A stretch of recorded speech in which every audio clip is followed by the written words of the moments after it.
हम डिस्कस कर रहे हैं हमारा fourth method, Mulliken Jaffe scale of electronegativity. Scale का नाम है Mulliken Jaffe scale of electronegativity.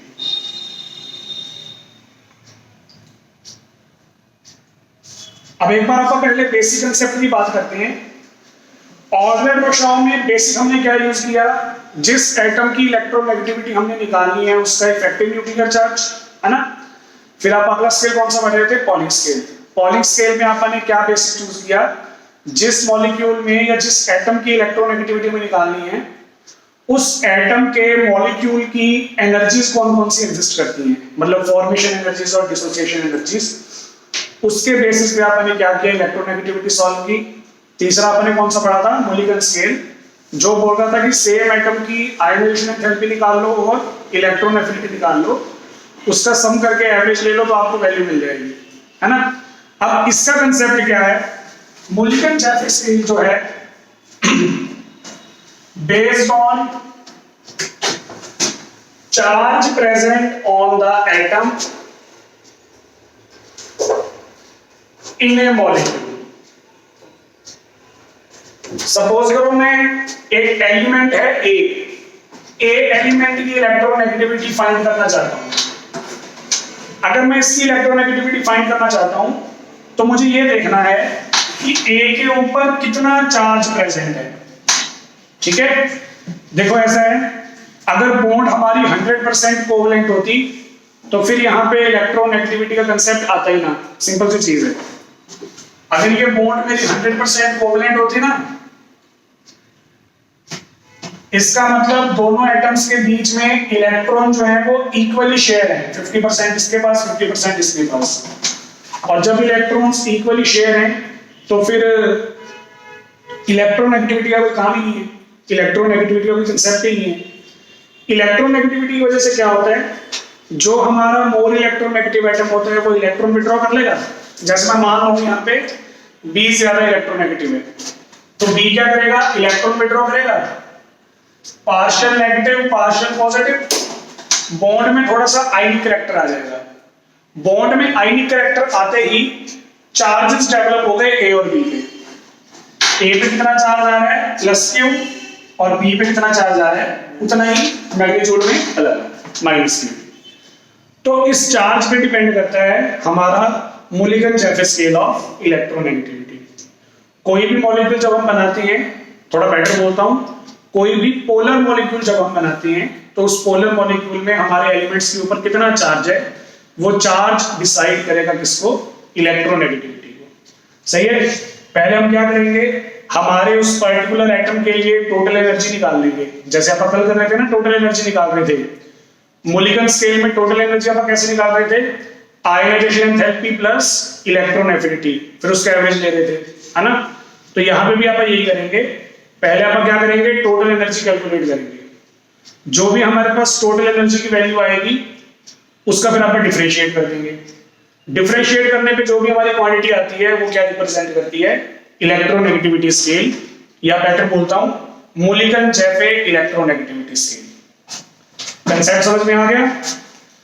Charge पे डिपेंडेंट है, हम क्या करेंगे, चार्ज की हेल्प से टोटल एनर्जी निकाल लेंगे हमारे एटम की, उसकी टोटल एनर्जी का क्या कर देंगे, डिफरेंशिएशन कर देंगे। डिफरेंशिएशन करने पे जो इक्वेशन आएगी वो क्या रिप्रेजेंट करेगी, इलेक्ट्रोनेगेटिव स्केल को रिप्रेजेंट करेगी। बात समझ में आ गई। तो आप लिखोगे if E is the, capital E लिखोगे, if E is the total energy, if E is the total energy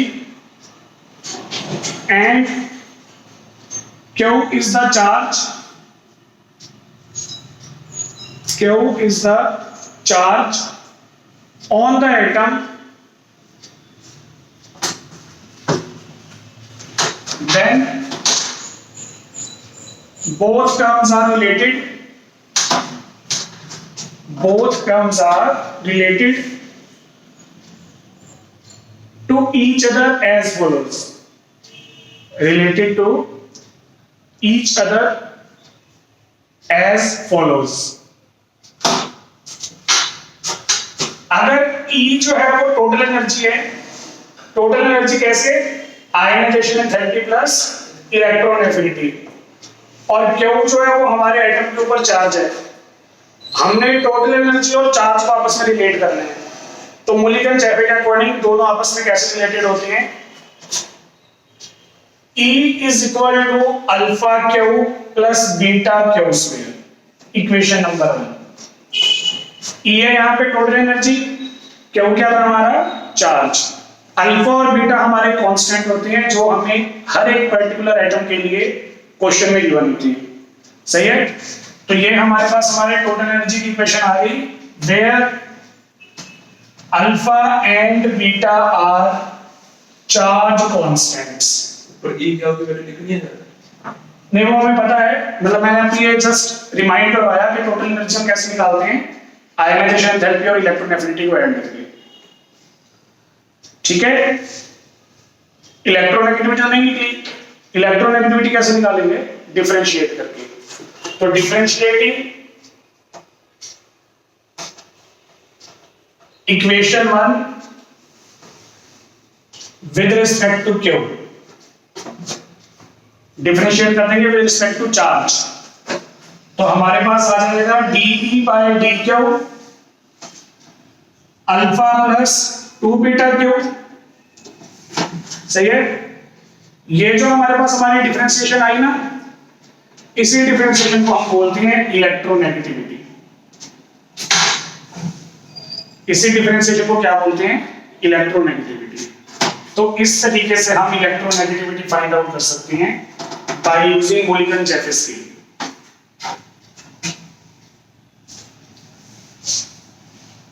ठीक है जी, तो ये था हमारे पास हमारा केस मुलिगन-जैफे का। इससे रिलेटेड न्यूमेरिकल्स नहीं आते, ये जस्ट रेडी के लिए फॉर्मूला अगर आपको पेपर में पूछ ले कि मुलिगन-जैफे का बताओ फॉर्मूला क्या है, उससे क्या कांसेप्ट यूज किया था, उसके लिए दो चीजें याद रखनी है अपने को, ठीक है।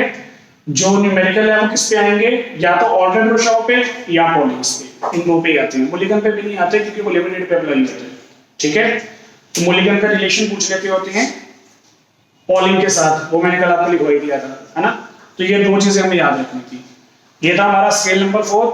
नेक्स्ट आ रहे हैं हम स्केल नंबर 5 पे, लास्ट स्केल है Sanderson scale of electronegativity. Number 5 Sanderson scale of electronegativity.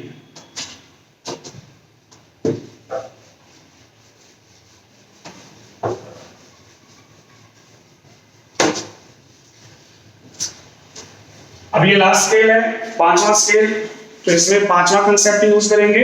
हर एक ने अलग अलग अपना अपना कंसेप्ट यूज किया ना, तो इसका अलग कंसेप्ट है। इसने क्या किया, जिस मॉलिक्यूल की हमें जिस एटम की हमें इलेक्ट्रोनेगेटिविटी निकालनी है, उस पर्टिकुलर एटम पे मॉलिक्यूल के अंदर कितनी इलेक्ट्रॉन डेंसिटी प्रेजेंट है। अभी मैंने क्या बताया था तुम्हें, अभी मैंने ये बताया था कि जब भी आप एक मॉलिक्यूल बनाते हैं, मॉलिक्यूल में डिफरेंट इलेक्ट्रोनेगेटिविटीज होने की वजह से चार्जेस डेवलप हो जाते हैं। अगर आप ये चार्ज सीधा कंसीडर कर लेते हैं तो वो मुलिगन-जैफे स्केल है। अब मैं ये नहीं कर रहा, अब मैं क्या कर रहा हूं, सपोज करो एटम के ऊपर 100% इलेक्ट्रॉन डेंसिटी थी, मतलब जितने इलेक्ट्रॉन इसके पास है उतने इलेक्ट्रॉन इसके पास है, दोनों की इलेक्ट्रॉन डेंसिटी सेम है। अब बी की इलेक्ट्रोनेगेटिविटी ज्यादा है तो बी क्या करेगा, इलेक्ट्रॉन विड्रॉ करेगा। इलेक्ट्रॉन विड्रॉ करने की वजह से इसकी जितनी भी इलेक्ट्रॉन डेंसिटी थी उससे थोड़ी सी इंक्रीज हो जाएगी, और इसकी जितनी भी इलेक्ट्रॉन डेंसिटी थी वो थोड़ी सी कम हो जाएगी। तो बची कितनी, मैं ये नहीं बोल रहा ट्रांसफर कितनी हुई, इलेक्ट्रॉन डेंसिटी जो है वो बची कितनी, लेफ्ट कितनी है, उसके अकॉर्डिंग हम क्या करेंगे, इलेक्ट्रोनेगेटिविटी कैलकुलेट करेंगे। तो वो सैंडरसन स्केल, दोनों का डिफरेंस, ठीक है ना, दोनों का डिफरेंस नहीं, मैं आपको ये बोल देता हूं, इस पे ना 100% इलेक्ट्रॉन डेंसिटी थी। देखो मैं नंबर में नहीं बोल सकता, नंबर में इसलिए नहीं बोल सकता क्योंकि आप एक इलेक्ट्रॉन की बात कर रहे हैं, और इलेक्ट्रॉन डेंसिटी वर्ड आप तब यूज करते हैं जब आप इलेक्ट्रॉन को एज ए वेव मान के चलते हैं। पार्टिकल होता फिर तुम्हें पता ही है, पार्टिकल ऐसा है, एक ही पार्टिकल है, और पार्टिकल को आप डिस्ट्रॉय नहीं कर सकते, आधा पार्टिकल कुछ नहीं होता। तो अगर आप इलेक्ट्रॉन डेंसिटी मतलब इलेक्ट्रॉन को ट्रांसफर कर रहे हो और ये भी बोल रहे हो कि इलेक्ट्रॉन कंप्लीट ट्रांसफर नहीं हो रहा, फिर हमें वेव नेचर मानना पड़ता है। हम बोलते हैं कि जितना भी एक इलेक्ट्रॉन पार्टिकल की इलेक्ट्रॉन डेंसिटी है उसमें से कुछ परसेंट ट्रांसफर हो रही है, 15%, 20%, 30%, वो डिपेंड करेगा इस एटम पे। तो जब आप इलेक्ट्रॉन डेंसिटी बोलते हो ना, वहां पे थोड़ा सा प्रोबेबिलिटी का कंसेप्ट आ जाता है, तो फिर आप वहां पे थोड़ा सा अप्रोक्सीमेशन लगा के बोलते हो। आप ये नहीं बोल सकते पक्का कि 15% गई, 20% गई, मैं अमाउंट में नहीं बोल सकता, मैं प्रोबेबिलिटी के अकॉर्डिंग बोल सकता हूँ। समझ में आ गई बात? तो 100% इलेक्ट्रॉन डेंसिटी का मतलब क्या होता है? इस पे एक इलेक्ट्रॉन का कंप्लीट चार्ज प्रेजेंट है। अगर मैं ये बोलूं कि इसकी इलेक्ट्रॉन डेंसिटी 50% रहेगी, तो इसका मतलब क्या होगा? एक इलेक्ट्रॉन पे जितना नेगेटिव चार्ज था उसमें से आधा वो सामने वाले को दे चुका है। समझ में आया? तो ये सब चीजें मैं बोल रहा हूं। सेंट्रल का स्केल किस पे डिपेंडेंट है?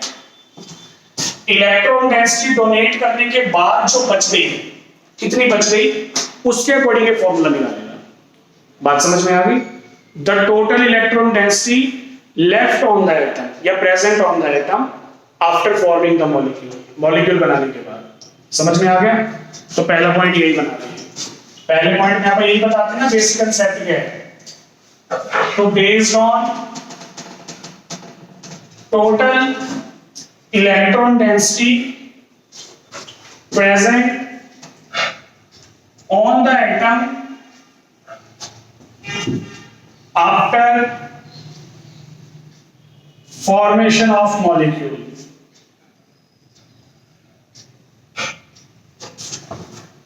कितनी इलेक्ट्रॉन डेंसिटी प्रेजेंट है उसके अकॉर्डिंग हम यहां पे डिस्कशन करनी है। ठीक है? अब इसके लिए इलेक्ट्रॉन एक्टिविटी का फॉर्मूला क्या है? इलेक्ट्रॉन एक्टिविटी का स्क्वायर रूट 1/2 पावर है is equal to 0.21s plus 0.77। 0.21s plus 0.77। ठीक है? s यहां पे क्या है? Here s is equal to electron density ratio, और ये इलेक्ट्रॉन डेंसिटी रेशो होती है d/di।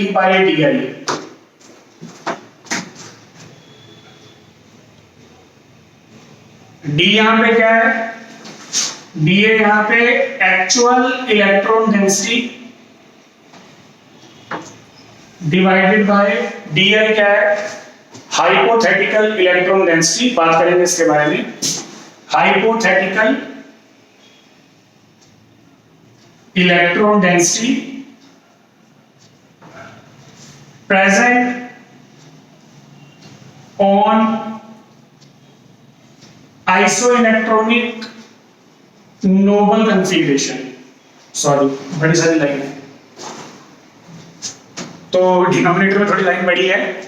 Hypothetical electron density present on isoelectronic, isoelectronic है भाई, आइसोइलेक्ट्रिक नहीं है, मैंने थोड़ा गलत लिख दिया। आइसोइलेक्ट्रॉनिक नोबल गैस कॉन्फ़िगरेशन या नोबल कॉन्फ़िगरेशन एक ही बात है। इसको बस देखना थोड़ा सा।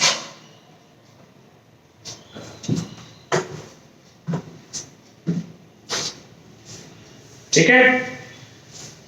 डी आई वाली जो है वो हाइपोथेटिकल है, उसकी वैल्यू पेपर में गिवन होती है। हमें ऊपर वाली यानी कि न्यूमरेटर वाली डी की इलेक्ट्रॉन डी की वैल्यू निकालनी होती है एक्चुअल इलेक्ट्रॉन डेंसिटी की। कैसे निकालते हैं? डी हम निकालते हैं इस फॉर्मूला से,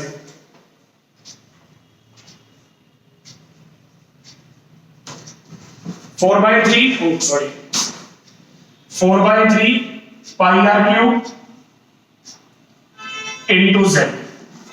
4/3 पाई आर क्यूब वॉल्यूम हो गया आपके एटम का, और जेड क्या है उसका एटॉमिक नंबर, यानी कि उसका न्यूक्लियर चार्ज। जितने एटॉमिक नंबर उतने प्रोटॉन्स होंगे, और मैं सारे प्रोटॉन्स का चार्ज कंसीडर कर रहा हूं तो ये न्यूक्लियर चार्ज है, इफेक्टिव न्यूक्लियर चार्ज नहीं है। यहां पे न्यूक्लियर चार्ज की वैल्यू डायरेक्टली यूज करनी है, इफेक्टिव न्यूक्लियर चार्ज नहीं करनी। बात समझ में आ गई? तो डी ऐसे निकाल सकते हैं।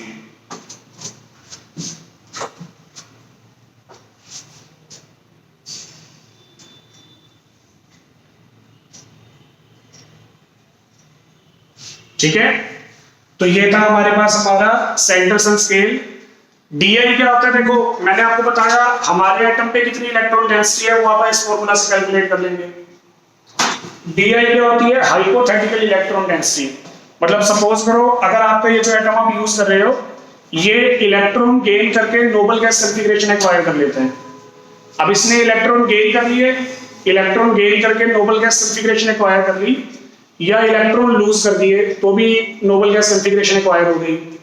एग्जांपल के लिए सोच लो Cl नेगेटिव या K पॉजिटिव, चाहे Cl नेगेटिव या K पॉजिटिव, दोनों के पास कितने इलेक्ट्रॉन है, 18। दोनों ने नोबल गैस कॉन्फ़िगरेशन एक्वायर की हुई है, इसने इलेक्ट्रॉन लूज करके एक्वायर की और इसने इलेक्ट्रॉन गेन करके। तो इस स्टेट में इन पे कितनी इलेक्ट्रॉन डेंसिटी आ रही है ये पेपर में गिवन होती है। जब कंप्लीट चार्ज ट्रांसफर हो जाएगा तब इलेक्ट्रॉन डेंसिटी कितनी है और एक्चुअल कितनी है, दोनों को डिवाइड करके हमारे पास क्या आ जाएगा, S। S की वैल्यू यहां पुट करेंगे, इलेक्ट्रॉन एक्टिविटी का स्क्वायर रूट आ जाएगा। इसको यहां लेके जाओगे आपको स्क्वायर करना पड़ेगा, स्क्वायर कर दोगे वैल्यू आ जाएगी। वैसे इसका न्यूमेरिकल आता नहीं है, जस्ट आपको इंफॉर्मेशन के लिए बता रहा हूं। समझ में आ गया? तो ये था हमारे पास हमारा कौन सा स्केल, सेंडरसन स्केल ऑफ इलेक्ट्रोनेगेटिविटी। दो ही चीजें आपको यहाँ पे ध्यान में रखनी है, सबसे पहली चीज फॉर्मूला और दूसरी चीज हमारे S की value which is the electron density ratio. ये हमारे पास हमारे मेथड से, मेथड वाला टॉपिक यहाँ पे बिल्कुल हमारा कंप्लीट हो गया, हो जाएगा। अब आप लिखोगे एप्लीकेशंस ऑफ इलेक्ट्रोनेगेटिविटी।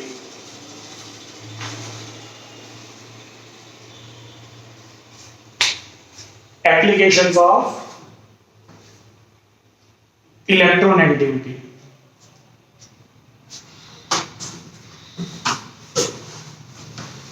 इसमें देखो 6-7 एप्लीकेशंस हैं।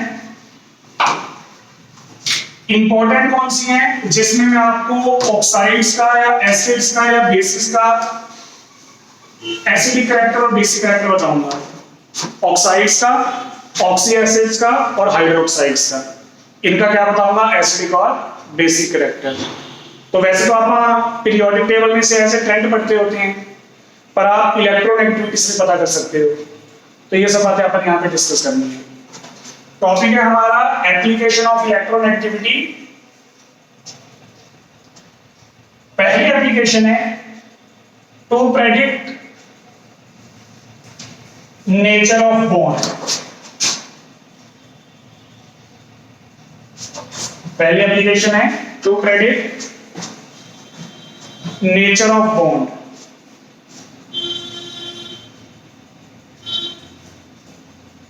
करवाई थी कल, पॉलिंग स्टील में करवाई थी। क्या बोला था मैंने, अगर दोनों एटम सेम इलेक्ट्रोनेगेटिविटी के हैं तो बॉन्ड 100% कोवलेंट। कोवलेंट कैरेक्टर और आइडियल कैरेक्टर बताने के लिए आपने क्या बोला था, इलेक्ट्रोनेगेटिविटी 1.7। अगर इलेक्ट्रोनेगेटिव डिफरेंस 1.7 है इसका मतलब बॉन्ड 50% आयनिक है और 50% कोवलेंट है। अगर इलेक्ट्रोनेगेटिव डिफरेंस 1.7 से ज्यादा आता है तो आयनिक कैरेक्टर ज्यादा हो जाएगा और कोवलेंट कैरेक्टर कम। करवाया था ये कल, लिख लो फिर, refer to Pauling scale of electronegativity, वहां पे बता दिया था। पॉलिंग स्केल वाले भी किया था ना, तो refer to Pauling scale of electronegativity.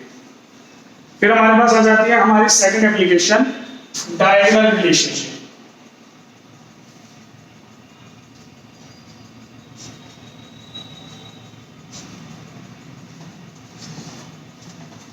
Diagonal relationship अभी मैं एक्सप्लेन नहीं करूंगा, एक्सप्लेन तो आप इसका एस ब्लॉक नहीं करेंगे। मैं जस्ट आपको यहाँ पे ये बताना चाहता हूं कि डायगोनल रिलेशनशिप का जो कंसेप्ट हमें मिला पीरियोडिक टेबल में, उसका एक रीजन जो है वो इलेक्ट्रोनेगेटिविटी है। एक से ज्यादा रीजन है, नेचुरली सी बात है, लेकिन उसमें से एक रीजन क्या है, इलेक्ट्रोनेगेटिविटी। देखो ऐसा होता है, नाम से समझ में आ रहा है, डायगोनल एलिमेंट्स के बीच में कुछ ना कुछ रिलेशनशिप है। अब हमने ऐसे तो कभी पढ़ा नहीं पीरियोडिक टेबल, हम पीरियोडिक टेबल पढ़ते हैं या तो left to right period wise, या पढ़ते हैं top to bottom group wise. Diagonally हमें कभी नहीं पढ़ा। चलो एक बार डायगोनल छोड़ दो, इन दोनों ट्रेंड्स पे आओ। मैं इलेक्ट्रोनेगेटिविटी की बात करता हूं, ट्रेंड आप पढ़ चुके हैं। लेफ्ट टू राइट पीरियड के अंदर इलेक्ट्रोनेगेटिविटी इंक्रीज होती है, टॉप टू बॉटम ग्रुप के अंदर इलेक्ट्रोनेगेटिविटी डिक्रीज होती है। हमें ये बोला गया कि जो हमारी प्रॉपर्टीज हैं वो ग्रुप्स और पीरियड्स में एक दूसरे को अपोज करती हैं। जो चीज ग्रुप के अंदर डिक्रीज हो रही है वो पीरियड के अंदर इंक्रीज हो रही है। तो अलग अलग डायरेक्शंस पे जाने पे क्या हो रहा है, एक डिक्रीज हो रही है एक इंक्रीज हो रही है। तो हमने बोला हम इसका रिजल्टेंट ले लेते हैं। रिजल्टेंट लेने का मतलब है हम डायगोनली मूव करेंगे। तो अगर कोई प्रॉपर्टी ऐसे जाने पे इंक्रीज हो रही थी, डायगोनल में मैं लेफ्ट राइट मूव कर रहा हूं ना, तो ये प्रॉपर्टी इंक्रीज हो रही है। और डायगोनल के अंदर मैं टॉप टू बॉटम भी मूव कर रहा हूं, तो ये प्रॉपर्टी डिक्रीज भी हो रही है। मतलब जो property left to right increase होती थी, टॉप टू बॉटम डिक्रीज होती थी, डायगोनल जाने पे वो इंक्रीज भी होगी डिक्रीज भी होगी। अब ये तो मीनिंगलेस बात होगी ना, इंक्रीज भी हो रही है डिक्रीज भी हो रही है। जितनी वैल्यू इंक्रीज हुई उतनी डिक्रीज होगी, नेट इफेक्ट क्या आएगा, 0। तो मेरे कहने का मतलब ये है, कोई भी प्रॉपर्टी अगर पीरियड वाइज इंक्रीज हो रही है, ग्रुप वाइज डिक्रीज हो रही है, तो डायगोनली वो क्या रहेगी, सेम रहेगी। डायगोनली अगर सेम रहेगी तो हमारे डायगोनल एलिमेंट्स के लिए उस पर्टिकुलर प्रॉपर्टी की वैल्यू सेम आएगी। उस प्रॉपर्टी का सेम आने की वजह से उसकी फिजिकल और केमिकल प्रॉपर्टी सेम हो जाएगी। मैं क्या बोल रहा हूं, एग्जांपल देखो, lithium beryllium sodium magnesium. Lithium से बेरिलियम इलेक्ट्रोनेगेटिविटी इंक्रीज हुई, लिथियम टू सोडियम डिक्रीज हुई, डिक्रीज हुई।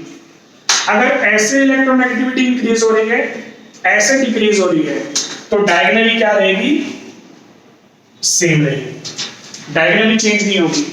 और इलेक्ट्रोनेगेटिविटी सेम आने की वजह से इन दोनों एलिमेंट्स की जो कैरेक्टरिस्टिक्स होंगी, जो प्रॉपर्टीज होंगी, वो भी लगभग क्या हो जाएंगी, सेम हो जाएंगी। इसी कंसेप्ट को आप क्या बोलते हैं, डायगोनल रिलेशनशिप। अब देखो यहाँ पे हेडिंग अपनी इलेक्ट्रोनेगेटिविटी की थी ना, तो मैंने आपको यहाँ पे एक ही फैक्टर बताया। एक्चुअल में यहाँ पे दो फैक्टर्स होते हैं, एस ब्लॉक में पढ़ेंगे।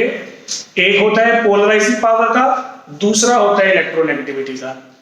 पोलराइजिंग पावर के लिए भी अपन यही बोलते हैं, left to right polarising power increase होगी, top to bottom polarising power decrease होगी, तो डायगोनली वो क्या रहती है, सेम रहती है।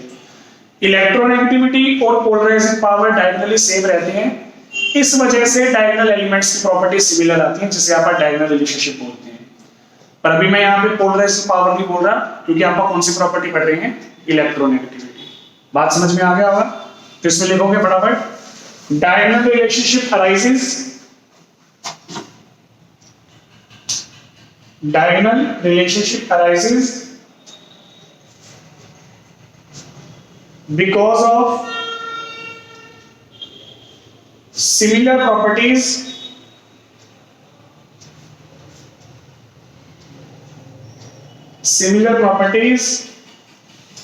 of group 2 elements with group 3 element present diagonally,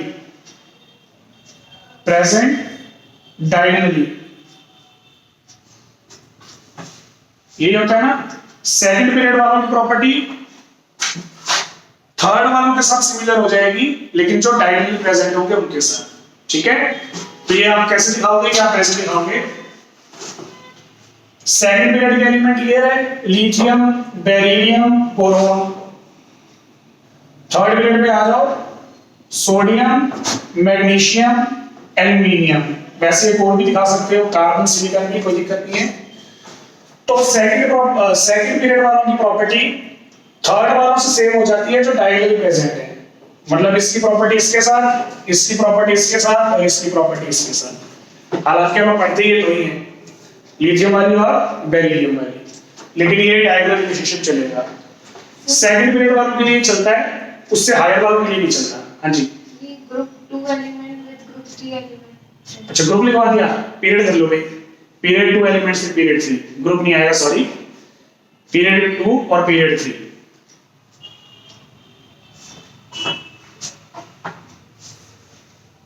ठीक है, पीरियड 2 एलिमेंट्स वाले पीरियड 3 के साथ। अब बोला मतलब लिखवाया मैंने यहाँ पे, बोला सही, अब लिखवा दिया, सॉरी। तो ये चीज समझ में आ गई होगी। तो इसे हम बोलते हैं डायगोनल रिलेशनशिप। अब इसके बाद लिखोगे इसी के अंदर the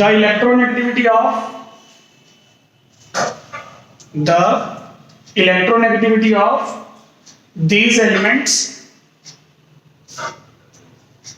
increases on moving left to right and decreases on moving top to bottom.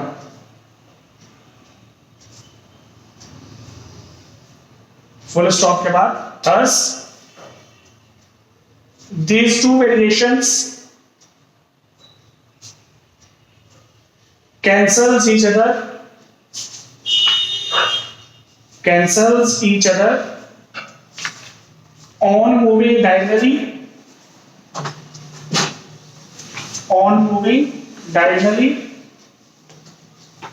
and hence diagonal elements have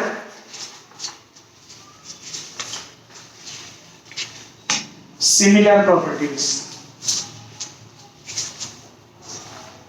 Diagonal elements have similar properties.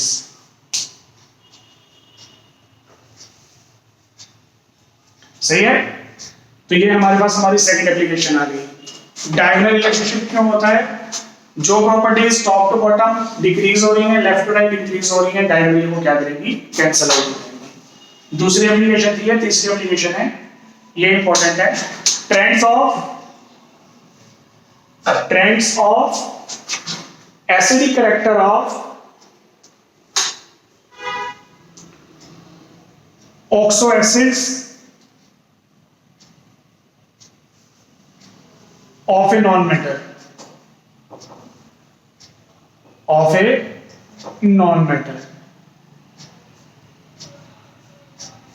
ये भी कल मैंने एग्जांपल दिया था आपको, लेकिन वो मतलब एक बार दोबारा एक्सप्लेन कर रहे हैं। सेम चीज है, सेम कंसेप्ट है, कोई दिक्कत नहीं है। कल मैं आपको कौन सा एग्जांपल बता रहा था इसके अंदर? मैं आपको बता रहा था कि जब हमारे पास same element different oxidation states में प्रेजेंट होता है। कल अपन टॉप कर रहे थे फैक्टर्स अफेक्टिंग इलेक्ट्रोनेगेटिविटी, वहां पे अपनी एक हेडिंग थी oxidation state of the metal. तो उसमें मैं आपको एग्जांपल दे रहा था Fe2 पॉजिटिव और Fe3 पॉजिटिव का। फिर मैंने बोला इतना सिंपल एग्जांपल नहीं आता, वो थोड़ा सा टिपिकल एग्जांपल देंगे। तो ऑक्सी एसिड्स का एग्जांपल लिया था मैंने, सेम चीज है, acidic strength of oxo acids, ये लिखवाया मैंने आपको। इनको ऑक्सो एसिड, ऑक्सी एसिड कुछ भी बोल देते हैं, तो मतलब कंफ्यूज मत होना। पहले ऑक्सी बोल रहा था, अब ऑक्सो बोल दिया, एक ही बात है। ऑक्सो बोलो, ऑक्सी बोलो, एक ही बात है। तो हम इनकी स्ट्रेंथ की बात कर रहे हैं, एसिडिक स्ट्रेंथ की। ग्रुप 17 वालों की तो अपन ने कल कर ही ली थी। मैं एक बार कोई और एग्जांपल ले लेता हूँ। ग्रुप 15 वाला या 16 वाला ले सकते हैं। ग्रुप 15 में बनाता है फॉस्फोरस ऑक्सी एसिड्स और ग्रुप 16 में बनाता है सल्फर। आपने पढ़े हुए हैं सल्फ्यूरिक एसिड वगैरह, तो वो। तो जैसे आप ये देखो, ये दो ले लेते हैं। ये है हमारा हाइड्रोजन सल्फाइड और ये है हाइड्रोजन सल्फेट। तो नाम ऑक्सीडेशन स्टेट के अकॉर्डिंग हल्के फुल्के चेंज हो जाते हैं। हाइड्रोजन सल्फाइड और ये हाइड्रोजन सल्फेट, ठीक है। तो इन दोनों के अंदर हमें ये बताना है एसिडिक कैरेक्टर ज्यादा किसका है, मतलब कौन सा स्ट्रॉन्गर एसिड है, कौन सा वीकर एसिड है, दोनों के कंपैरिजन में। बहुत सारे फैक्टर्स होते हैं। वैसे जब मैं आपको पी ब्लॉक करवाऊंगा तब ये बताऊंगा, लेकिन आपको मैं एक चीज और बताना चाहता हूं। पी ब्लॉक में मैं रीजन कुछ और लूंगा। पी ब्लॉक में शायद मैं आपको रीजन दूंगा कॉन्जुगेट बेस का या रेजोनेटिंग स्ट्रक्चर्स का। कॉन्जुगेट बेस का और रेजोनेटिंग स्ट्रक्चर्स का। अब कॉन्जुगेट बेस को समझने के लिए एसिड बेस पढ़ने पड़ेंगे, उसका चैप्टर आप अलग से करेंगे, ठीक है। अभी मैं आपको एक्सप्लेनेशन दे रहा हूं जस्ट इलेक्ट्रोनेगेटिविटी के अकॉर्डिंग। कल आपने फैक्टर्स अफेक्टिंग पढ़े थे, उसमें मैंने क्या बताया था? Higher is the oxidation state, higher will be the electronegativity. तो हम यही करेंगे, एक बार ऑक्सीडेशन स्टेट निकाल लेंगे। सल्फर यहाँ पे प्रेजेंट है +4 ऑक्सीडेशन स्टेट में, और यहाँ पे सल्फर प्रेजेंट है +6 ऑक्सीडेशन स्टेट में। ऑक्सीडेशन स्टेट अपन निकाल सकते हैं, कोई प्रॉब्लम तो नहीं है। तो एक एसिड के अंदर सल्फर है +4 में और एक है +6 में। ज्यादा इलेक्ट्रॉन डेफिशिएंट कहां है? जहां पे ऑक्सीडेशन स्टेट हाई है। आप ऐसा मान के चलोगे कि इस सल्फर ने 4 इलेक्ट्रॉन लूज किए हुए हैं और इस सल्फर ने 6 इलेक्ट्रॉन लूज किए हुए हैं। हालांकि लूज नहीं किए होते, क्योंकि लूज कर देगा वो तो फिर इलेक्ट्रॉन गेन एंथैल्पी हो गई, पर आप एक बार ये मान के चलेंगे 4 पॉजिटिव का मतलब ये है कि इसने 4 इलेक्ट्रॉन्स की इलेक्ट्रॉन डेंसिटी डोनेट कर रखी है और उसने कितनी कर रखी है? दूसरे वाले ने 6 इलेक्ट्रॉन्स की। तो जिसने 6 इलेक्ट्रॉन्स को लॉस कर रखा है, 6 इलेक्ट्रॉन्स की इलेक्ट्रॉन डेंसिटी डोनेट कर रखी है, उसकी इलेक्ट्रॉन डेफिशिएंसी ज्यादा होगी। जिसकी इलेक्ट्रॉन डेफिशिएंसी ज्यादा होगी वो इलेक्ट्रॉन्स की डिमांड भी ज्यादा करेगा, और जो इलेक्ट्रॉन्स की डिमांड ज्यादा करेगा उसकी इलेक्ट्रॉन एक्टिविटी फिर हाई आएगी। बात समझ में आ गई? तो जस्ट अपन यहाँ पे यही बोलना होता है। अब इसमें जैसे मैंने 2 ही एग्जांपल लिए, कल वाले एग्जांपल में अपने पास 4 केस बन गए थे। ये ऑक्सो एसिड है भी या नहीं, मैंने ऐसे बोल दिया। ऑक्सो एसिड बनाने के लिए अपने को क्या करना पड़ता है? बॉन्डिंग शो करनी पड़ती है इस तरीके से।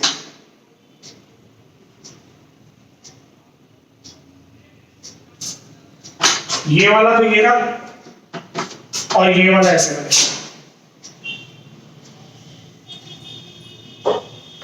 तो ऑक्सो एसिड में जो हाइड्रोजन होता है वो ऑक्सीजन के साथ कंबाइन होता है। तो यही मैंने शो किया। दोनों की बेसिसिटी कितनी है?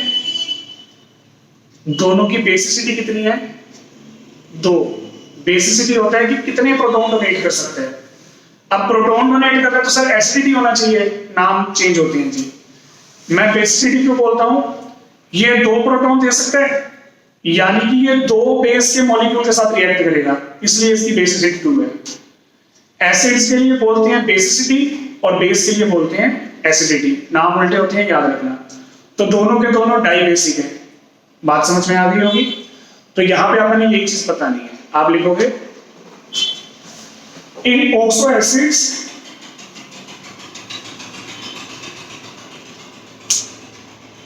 इन जनरल केस बता रहा हूं मैं। Higher is the oxidation state, higher is the oxidation state on central element, metal नहीं है वो नॉन मेटल है, on central element, comma, greater is the electron deficient nature, greater is the electron deficient nature and hence greater will be the electronegativity, and hence and hence greater will be the acidic character. Electronegativity से क्या लेना अपने को? greater will be the acidic character. For example, ये लो, मैं आपको बार बार बोल रहा हूं, ये इलेक्ट्रोनेगेटिविटी ऑक्सीडेशन स्टेट का कंसेप्ट ये सिर्फ और सिर्फ ऑक्सो एसिड्स पे अप्लाई होगा। सिंपल एसिड के लिए मत चेक करना, ठीक है ना? इसका थोड़ा सा ध्यान रखेंगे।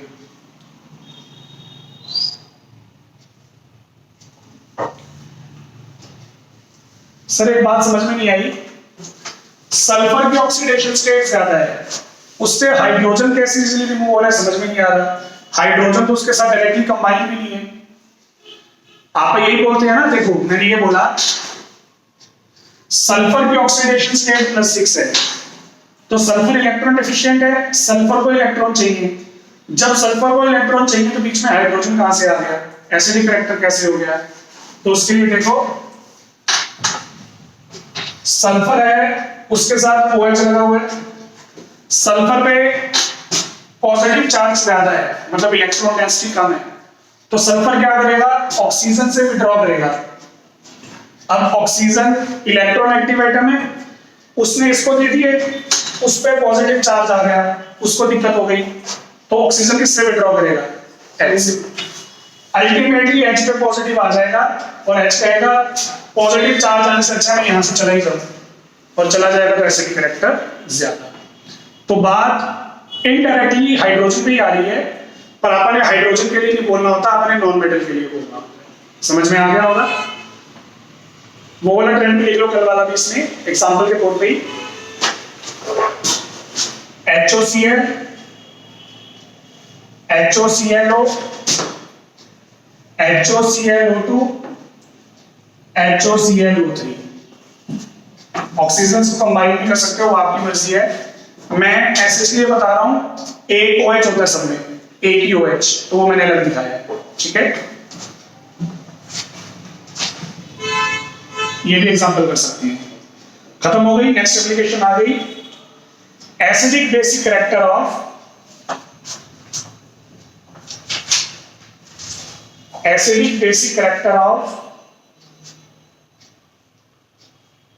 oxides and hydroxides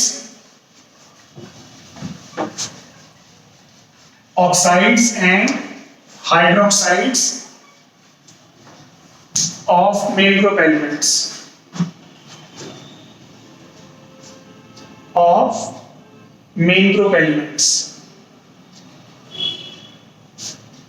main group से मेरा क्या मतलब है? SO3 block.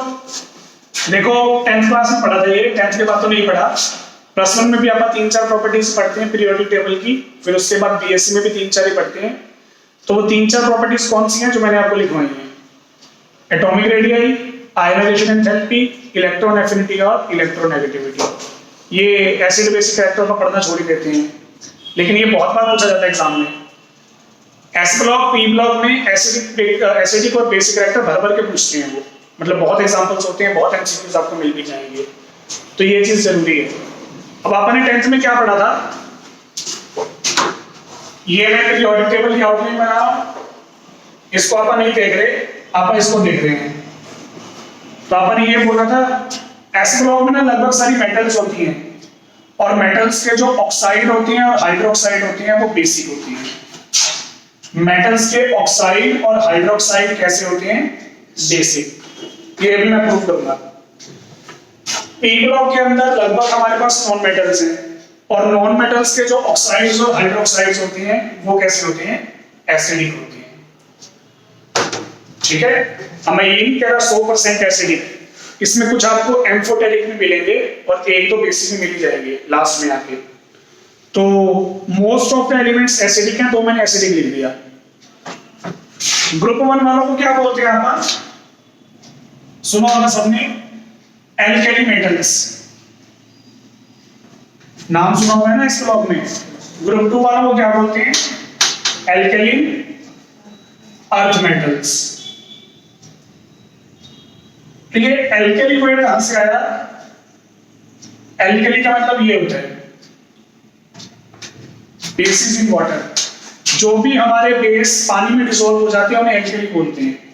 अब मेटल्स के लिए एल्केली वर्ड क्यों यूज किया? क्योंकि मेटल्स बेसिक होती होंगी।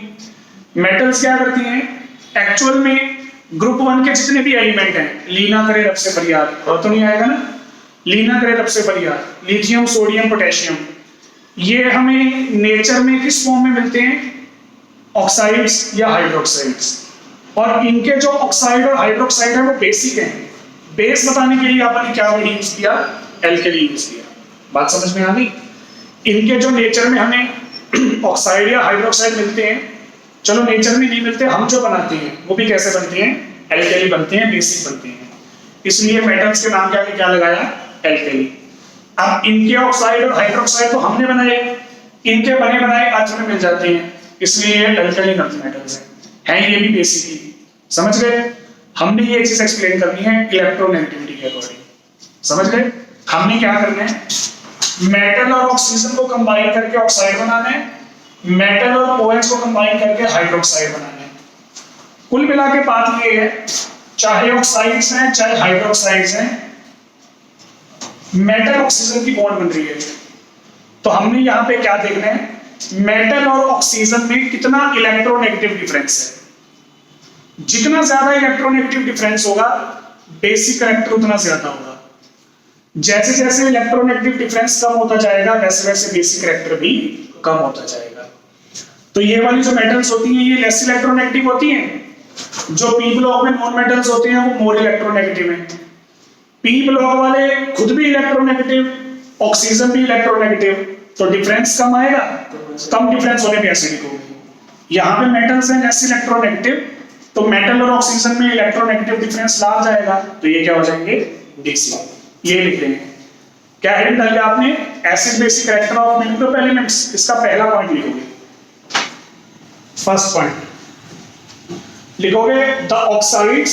अभी मैं सिर्फ ऑक्साइड्स की बात कर रहा हूं। The oxides having large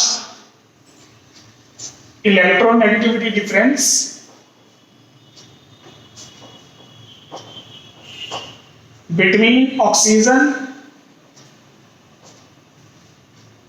and combined atom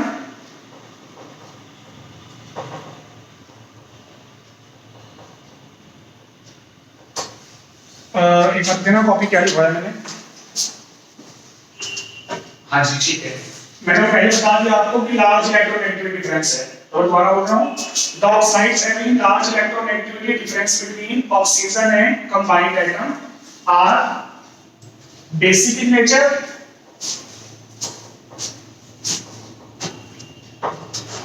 whereas those having lower electronegative difference, those having lower electronegative difference are acidic.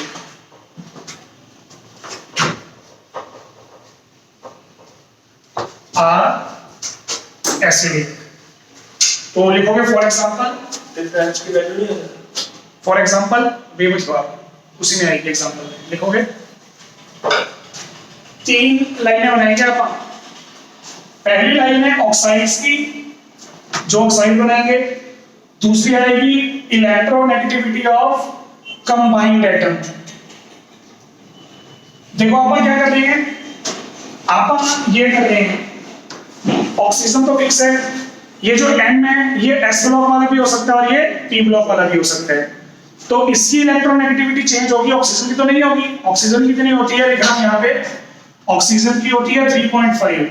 Polling scale वाले लेके चल रहे हैं आप, ठीक है। अब देखो यहाँ पे ऑक्साइड लिख रहा हूं पहले, sodium oxide, magnesium oxide, aluminium oxide, silicon oxide, phosphorus pentoxide, हाँ जी, सल्फर ट्राइऑक्साइड, एक रह गया वहां पे लास्ट में क्लोरीन का, वो बोर्ड से बाहर हो जाएगा, ठीक है। चलो लिख देता हूं, आप पिक भेज देना जी। तो ये अपना क्लोरीन वाला, ठीक है। किसकी इलेक्ट्रोनेगेटिविटी लिखूंगा, कंबाइंड एटम की। तो सोडियम की है 1, मैग्नीशियम की 1.2, एल्यूमिनियम की 1.5, 1.8, 2.1, 2.5 और 3। तो इलेक्ट्रोनेगेटिव डिफरेंस कितना आ रहा है, ये सारी वैल्यूज 3.5 में से माइनस कर दो, सही है। तो आ जाएगा 2.5, 2.3, 2, 1.7, 1.4, 1 और 0.5। जैसे जैसे इलेक्ट्रोनेगेटिव डिफरेंस कम होता गया, एसिडिक कैरेक्टर इंक्रीज होता गया। Acidic character of oxides increases. Acidic character क्या हो गया, इंक्रीज हो गया। अभी चलो लिख लो, पहले लिख लो फिर बताता हूं।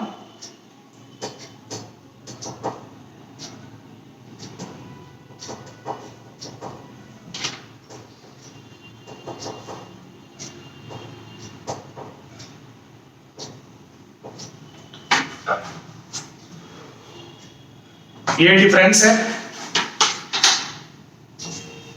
कंप्लीटली क्लियर है।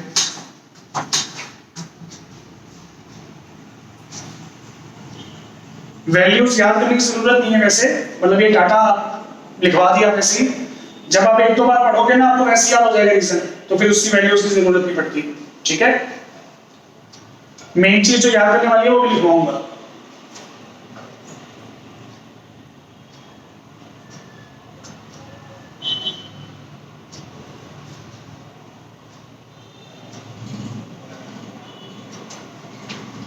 ठीक है,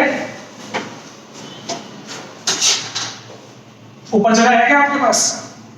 एक लाइन ही है। एक ही चाहिए, एक बार ये लिखो फिर बताते हैं।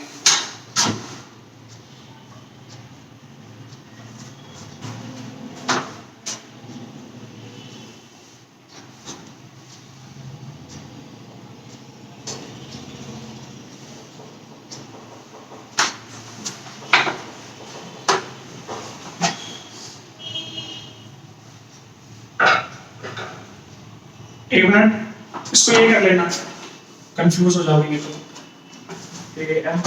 एम्फोटेरिक है, वो वाला लास्ट वाला ए एसिडिक के लिए है, ठीक है ना? समझ में आ गया होगा। एसपी का मतलब स्ट्रांगली बेसिक, बी का मतलब बेसिक, एएम का मतलब एम्फोटेरिक, वीकली एसिडिक, एसिडिक और स्ट्रांगली एसिडिक।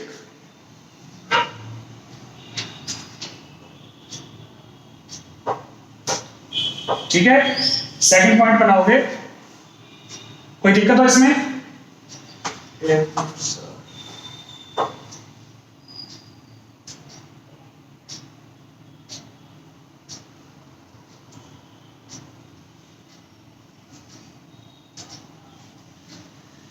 अब देखो बच्चे, आपको लग रहा होगा कि अपन ने 7-8 एलिमेंट कवर कर लिए। आप ये मान के चलो लगभग आपका एसओपी ब्लॉक कवर हो गया इससे। क्यों? ये दोनों एस ब्लॉक के हैं, तो अगर ग्रुप 1 और ग्रुप 2 में कंपैरिजन करना होगा तो कौन जीतेगा? ग्रुप 1, वो ज्यादा बेसिक है।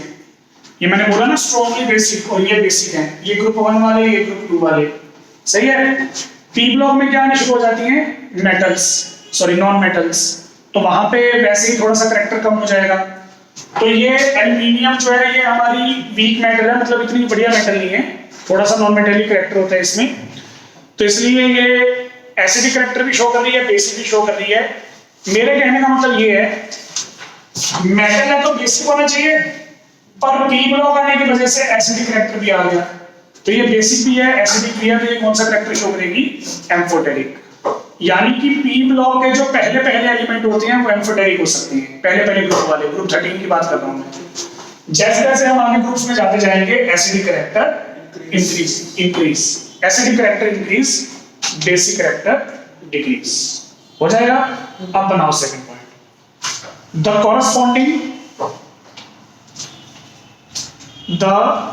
कॉरस्पॉन्डिंग ऑक्साइड्स, सॉरी ऑक्साइड तो होंगे, हाइड्रोक्साइड्स OH वाले, कॉरस्पॉन्डिंग हाइड्रोक्साइड्स एंड ऑक्सो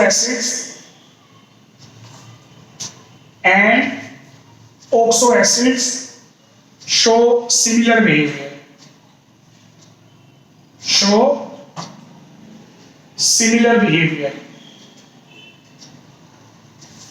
ठीक है जी।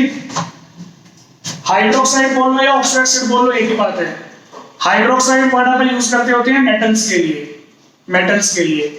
अब मैं सल्फर का हाइड्रोक्साइड बोल रहा हूं, सल्फर का हाइड्रोक्साइड आपको भी तो बताया था, ये रहा, ये सल्फर का हाइड्रोक्साइड है, इसको फिर आप क्या लिख देते होते हो? सही है। तो हाइड्रोक्साइड वर्ड पर यूज करती है मेटल्स के लिए, और नॉन मेटल्स के जो हाइड्रोक्साइड होते हैं उन्हें क्या बोलते हैं? ऑक्सो एसिड्स या oxy acids. Same behaviour show करेंगे।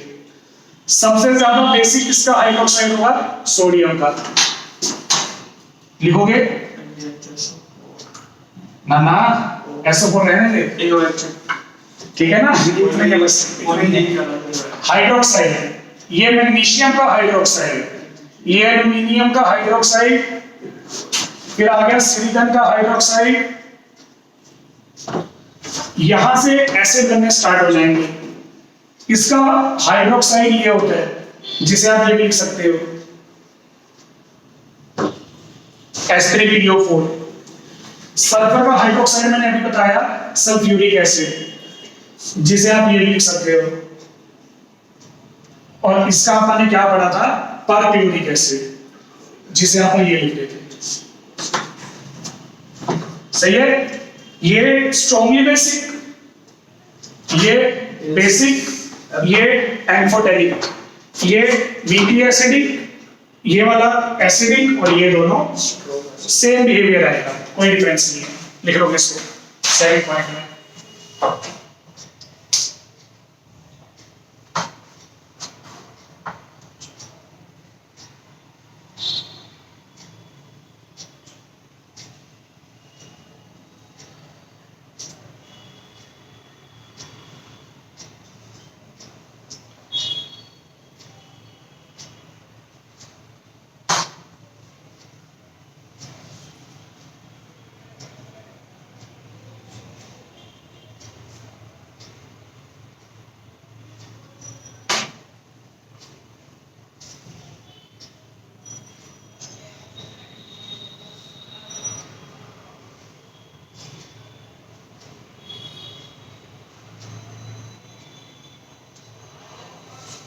हो जाएगा।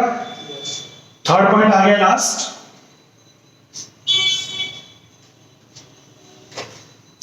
पहले दो पॉइंट्स तो मतलब लगभग सेम ही होंगे, अगर आपको पहला आता दूसरा आता ही है। अब पहले और दूसरे पॉइंट में मैंने एस और पी ब्लॉक की बात की है मतलब मेन ग्रुप एलिमेंट्स की। अब मैं आपको एक जनरल केस बता रहा हूँ लगभग हर एक पीरियोडिक टेबल के एलिमेंट के लिए। मैं ये नहीं कह रहा कि 100% श्योर है तुम्हारा काम हमेशा सही होगा, ये आपको एक अप्रोक्सीमेशन दे देगा। थर्ड पॉइंट जो है डी ब्लॉक के लिए भी। हाँ, मतलब वो पूरे पीरियोडिक टेबल का ओवरव्यू है। पूरे का मतलब मेरा एसपीडी होता है, मैं एफ इंक्लूड नहीं करता होता, वो पीरियोडिक टेबल से बाहर है। उनकी प्रॉपर्टीज वैसे भी बहुत रेयरली होती हैं। जब मैं आपको रिवीजन में करवाऊंगा भी ना एफ ब्लॉक, तो एफ ब्लॉक की आप दो ही चीजें पढ़ेंगे, एक कलर एंड स्पेक्ट्रा प्रॉपर्टी और दूसरी मैग्नेटिक प्रॉपर्टी। ये दो ही चीजें काम की होती है। तीसरा इलेक्ट्रॉनिक कॉन्फ़िगरेशन, वो तो अपने को चाहिए चाहिए, वो मैं आपको करवा चुका हूं पहले। तो ये तीन चीजें चाहिए होती हैं। तो लिखोगे third point, in general the oxides and hydroxides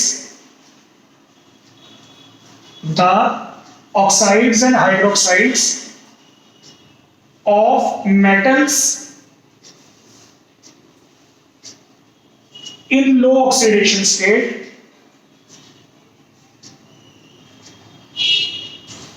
are basic। इसको अंडरलाइन कर लो बच्चे, मेटल से लेके बेसिक तक। मेटल वर्ड था ना, वहां से लेके बेसिक तक अंडरलाइन कर लो, ये जरूरी बात है।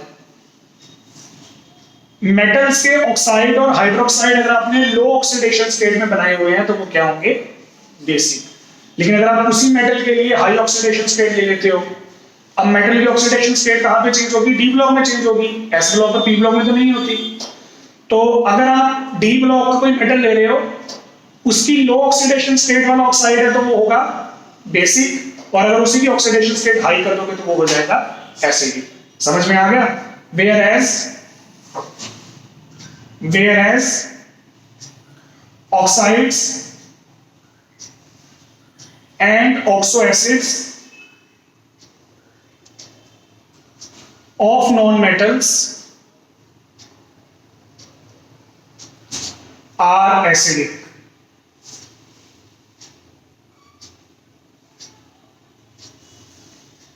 अंडरलाइन कर लोगे इसलिए नॉन मेटल्स के लिए, नॉन मेटल से लेके एसिडिक तक कर लोगे। इसमें आपने एक और बात पे अगर ध्यान दिया हो, मेटल्स के लिए पढ़ा मैंने क्या लिखवाया था? मैं बोलता हूं द ऑक्साइड्स एंड हाइड्रोक्साइड्स, ये लिखवाया था। लाइन खत्म करो, नॉन मेटल वाली लाइन पे आओ, नॉन मेटल वाली लाइन पे, in oxides and oxo acids. Metal के लिए क्या बोल रहा हूं? हाइड्रोक्साइड। और नॉन मेटल के लिए ही हाइड्रोक्साइड को क्या बोल देते हैं? ये मैंने प्रूफ किया ना, जो मेटल के हाइड्रोक्साइड होती हैं, सॉरी नॉन मेटल के, वो एसिडिक होती हैं। तो उसके लिए फिर मैं हाइड्रोक्साइड बोल नहीं रहा। नॉन मेटल्स के लिए बोल रहा हूं ऑक्सो एसिड्स, और मेटल्स के लिए हाइड्रोक्साइड। हो जाएगा? इसी में लिखोगे अभी, बस ये लास्ट पॉइंट है, कर लो, खत्म हो जाएगा। आगे लिखोगे। अच्छा, एक और चीज मैंने इसमें क्या बताई, मेटल्स में, सॉरी नॉन मेटल्स में ऑक्सीडेशन स्टेट हाई या लो है, वो नहीं करता, मैटर नहीं करता।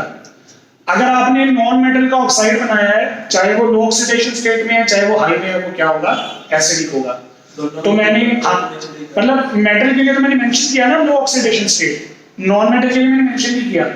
तो नॉन मेटल चाहे लो ऑक्सीडेशन स्टेट में हो चाहे हाई में, उसके ऑक्साइड और ऑक्सी एसिड्स क्या होते हैं? एसिडिक ही होते हैं। अब इसके आगे लिखोगे the oxides of metal the oxides of metals in high oxidation state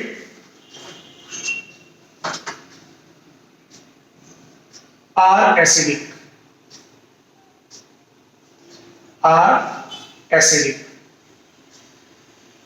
ये वैसे पहले वाली लाइन से अंडरस्टूड था, पर फिर भी लिखवाना बनता है। मेटल के बाद वाला अंडरलाइन कर लो, metals in higher oxidation state are acidic. ये जरूरी बात है। उल्टा मतलब ये अंडरस्टूड था वैसे तो, पर लिखवाना जरूरी है। इसी के अंदर एक लास्ट लाइन रहेगी, खत्म हो जाएगा। The oxides and hydroxides, the oxides and hydroxides of elements having less metallic character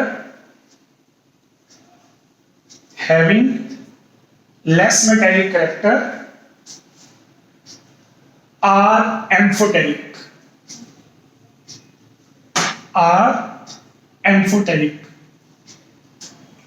Jin elements का मेटेलिक कैरेक्टर कम होता है वो ना तो एसिडिक होते हैं ना बेसिक होते हैं, वो क्या होते हैं? एम्फोटेरिक। अब देखो बच्चे, आपको भी ना दिक्कत नहीं आएगी पेपर में। अगर आपको पेपर में बताना है which is acidic which is basic, आप क्लियर कट हो। एम्फोटेरिक में बंदा हमेशा फंसता है, क्योंकि उसमें क्लियर कट नहीं होती यार, इसको मोर मेटेलिक मानिए लेस मेटेलिक मानिए। तो उसके लिए फिर क्या करेंगे, जो 5-6 अपने एम्फोटेरिक उनको याद कर लो।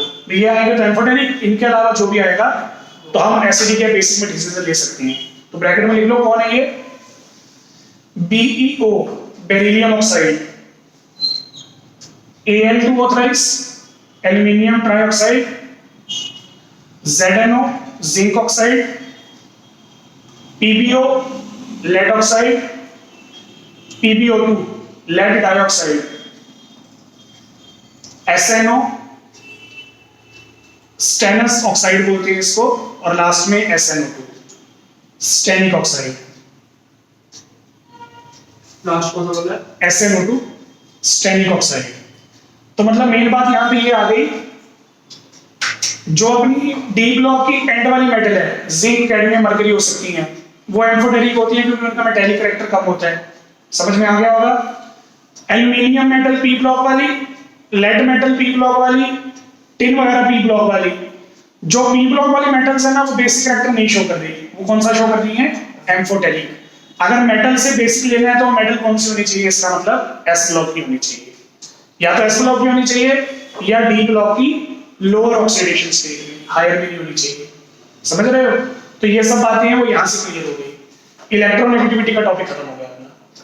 ठीक है जी, कल फिर अपन डिस्कस करेंगे आयनाइजेशन एंथैल्पी और एटॉमिक रेडियाई की कुछ एक्स्ट्रा बातें जो अपन ने करनी थी। फिर इलेक्ट्रोनेगेटिविटी चैप्टर खत्म हो जाएगा। ठीक है।